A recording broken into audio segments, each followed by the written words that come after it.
Welcome back to your Optavia LifeBook audio channel. My name is Christy Baker, and I'm going to be reading to you from your LifeBook today. We're going to be starting in chapter 23, element 23, and on page 464. All right, before we get started, would you take just a second, push the like button, and subscribe to the channel so you know when the next video is coming out. And when you push the like button, it just pushes this out into the YouTube algorithm and lets more people know about this fantastic resource, because so many of us have such a tough time taking the time just to stop and read. It's just the way our lives are right now. So if we can still get into this resource while we're on the go, at least we're getting that renewing of our mindset, which is what makes this part of the program so valuable. So let's share that with our fellow Optavians. All right, let's go ahead and get started.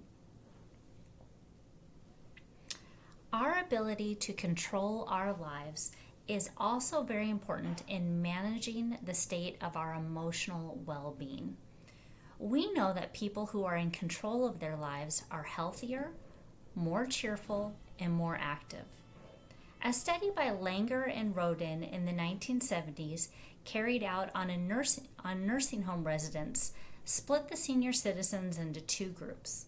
The first group was encouraged to make more decisions for themselves, even simple things like picking out a houseplant for their room, and the second group was told what to do. The results were astounding. The group given more control was much more active and healthy. Even better, they were still alive. Less than half as many had died in the next 2 years. The message is clear. When the locus of control is within us and we feel like we are dictating the conditions of our life, we are emotionally much better off, healthier, and more aware of our well-being in a stronger state. In the last element, we talked about intrinsic motivation being an important factor in creating overall well-being. The good news that is in this element, we are going to provide several ways for you to develop your emotional literacy, emotional coherence, and self-management to align your emotions with your goals of reaching and maintaining optimal health and well-being. I'm not saying that we're going to use positive thinking to suddenly create this happy ever after story, because life itself is not that easy. In fact, it's downright intrinsically unstable. Something will always get in the way. It always does. But what you will soon learn is that it's not the events or situations that impact the outcome, but rather what happens emotionally as a result of those events. And your response and management of those outcomes will either help buffer you if you manage them effectively, or you will fall into a reactive state that can send a toxic wave through your biology.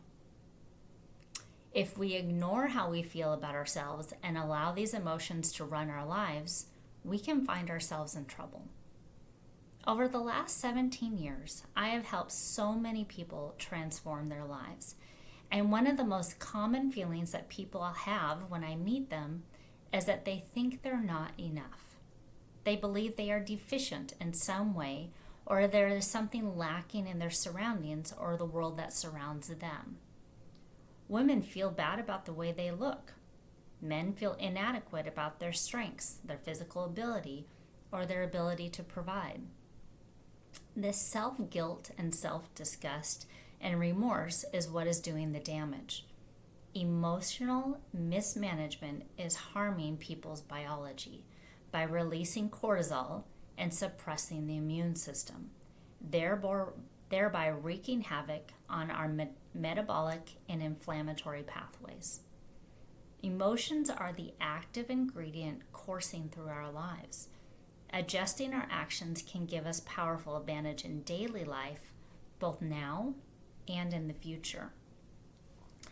So if emotions are at the center of our world, let's dive in and explore what they are, and how they have such influence over our minds, our bodies, and our relationships.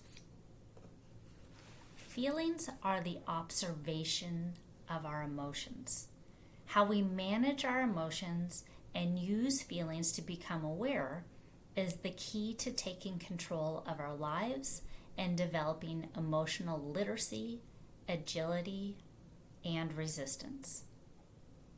I'm going to say that one more time before we end the video.